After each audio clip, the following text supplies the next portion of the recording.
to listen, then I'll talk to the people in Lewis and New Haven, Seaford and Hull, and anywhere down to Eastbourne, over across as far as Hastings. I'm not sure what you can find.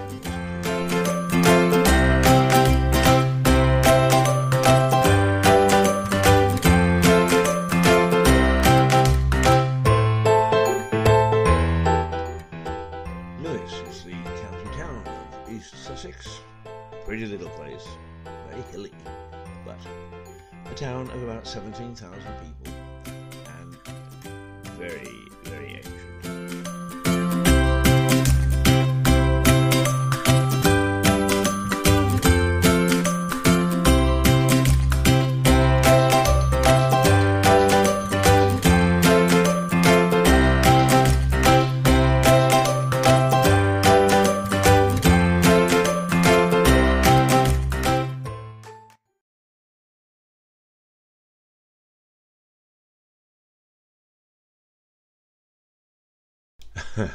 False start this morning because we had a bit of a microphone problem. We fixed it and then we forgot to switch it on. Such is life, I'm afraid, when you actually sleep in a little and you're a bit late into the studio. But there we are. You can't fix things within 2 minutes and things are bound to go wrong. Anyway, we started the day with Ben Sound and Buddy, and we're always grateful to the people at Ben Sound because they allow people such as us who don't make a penny out of this, I wish we could, we can use their music for free, and we do like to give them acknowledgement and thank you. Ben Sound, oh dear, I've got a bit of the hiccups this morning, I don't know why. I was fed very well yesterday. I had a wonderful roast chicken dinner. Actually, it was sort of somewhere between dinner and lunch, and it was marvellous. Sprouts, roast potatoes, all sorts of other veggie delights. All in all, a true Sunday. And then a good argument and debate after that, and then sister operation, Mirador Television, was on taping, which can be seen later today on Mirador Television. The round table, and we discussed the environment. Oh yeah, it's always people always discussing the environment, they say, but actually the discussion surrounded the fact that we elect people, and then after that we have no say in what happens. The government does what it wants. It makes promises at election time and quite often breaks them. And we asked, is enough being done in terms of looking after climate change and so on, when people patently want the government to act, and do governments act? And the panel gave some very diverse views. If you want to find out, miradortelevision.com. And if it's fixed, we should be on Skype, but not Skype, on Roku. The streaming channel, if you've got a smart TV or if you've got a Roku stick, then you can you can actually access that television program, and it's worth taking a look because it's a cross-Atlantic, if you like, a transatlantic program with a couple of people from New York and a couple of people from here in the UK and a couple of people from Lewis. Well, I sort of moderate it, so I don't get to express an opinion, not much anyway. Well, give it a try, Mirador Television. But anyway, what we want to talk about this morning is something that is really beginning to frighten me. I got my local rates bill, or council tax, or whatever you want to call it, in yesterday. And actually, I got a lot of calls from friends saying, this can't be true. Because at the bottom, what it said is, you can afford, and we have looked into your credit ratings and also your bank accounts and so on and so forth, and we know that you can afford this. And there are sounds of outrage, but also fear. Surely governments can't access private information. They can't go into our bank accounts and take a look at what we're doing. They can't look at private credit records and find out how much we earn or how much we don't. Well, the fact of the matter is yes, they can, because the Data Protection Act has got an exemption for government. we all have to live to the Data Protection Act. And in fact it's used at a great deal of inconvenience quite often. But government doesn't have to. It has got an exemption anytime it cares to, and it doesn't need to let anybody know except that it's already doing it by letter, that it's poking into your private affairs quite legally. And that is frightening. That is Big Brother coming to pass.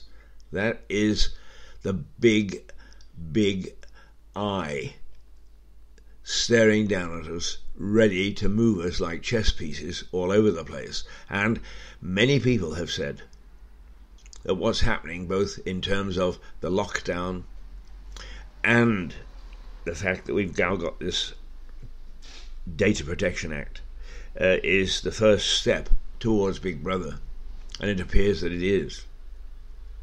If I want to help somebody, and I go to the council and I say, I want to help these people, no, we can't give you any information, can't even talk to you about that person, can't even acknowledge that they are living in this area because of the Data Protection Act. You go to the doctor, somebody is dying and really needs help, and so on, so won't ask for it themselves. Well, I'm terribly sorry, Data Protection Act says that we can't give you that information. You go almost anywhere in public life, and if you actually aren't related, or you're not directly the person concerned and can prove it, they won't give you any information. Data protection, you see. Data protection. I told you, computers are taking over, and it's more than our lives are worth. In fact, it is taking over our lives. Data protection, because we've got computers. Data protection, supposedly to protect us. From what? From what? But what we do now find is that what it does is it is a defense.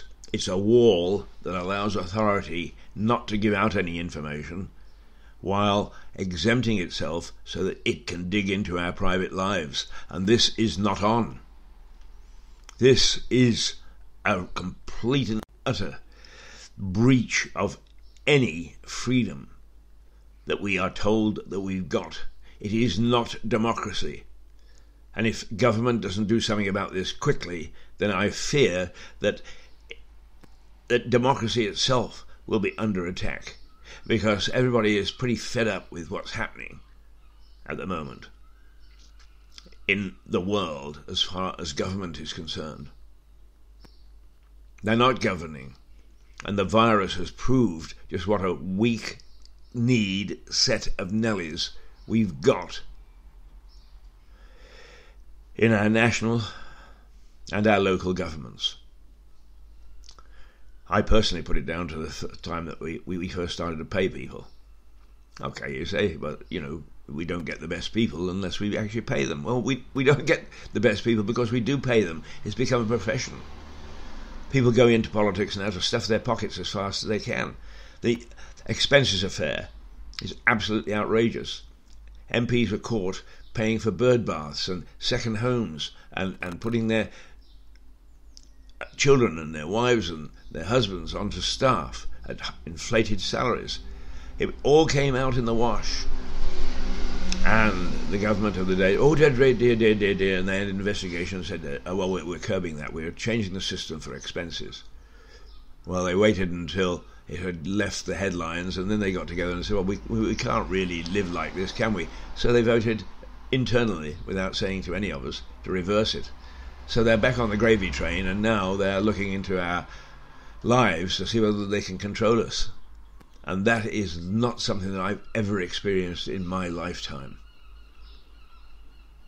I'm long in the tooth. But the way that our modern leaders are behaving is, and Mikhail Gorbachev, you say a Russian, but a man of considerable courage, of considerable vision, and certainly a very intelligent man, who actually brought Russia out from communism into a free market, has said one of the great surprises and mysteries of his political life is why European politicians are rushing towards recreating the old Soviet Union. Now, he was talking basically about the structure of the EU. But do you see what happens? You see what happens when we allow ourselves to be captured by a central government that doesn't care, or a central government that wants to do its own thing. Now they can actually look into our bank accounts. And the fact of the matter is that in doing so, they are doing it because they've shelled out, largesse, huge amounts of money, of public money, to so-called support of the economy. I didn't get any of it, and a lot of my friends didn't get any of it. So all the millions of people that are happily stuffing government money until October now into their bank accounts, well, none of it came my way, and none of it came their way. Makes you wonder, doesn't it, what the selection process was all about. Things are happening in our society that are iniquitous. They are worrying. I am not at all sure that we're not slowly coming or developing a system where there will be a power grab. And after all our efforts to stop autocrats over the last century and the early part of this one aren't actually going to come tumbling and crashing down around our ears. It is frightening. It's terrifying. And yet none of us seem to want to wake up to it. All we want is to rush out into the streets, pay no attention whatsoever to the rules and regulations concerning the coronavirus, and we rub shoulders, and already it looks as if the numbers are beginning to rise again. We're just our own worst enemies. We are sleepwalking into captivity. Oh, dear, dear, dear, dear. Well, I suppose really on that note we should get some sort of music going. Well, let's try, let's see, I don't know. Well, if we're in this sort of mood, there's something called Blood Kiss. I wonder what that's about. Let's have a listen.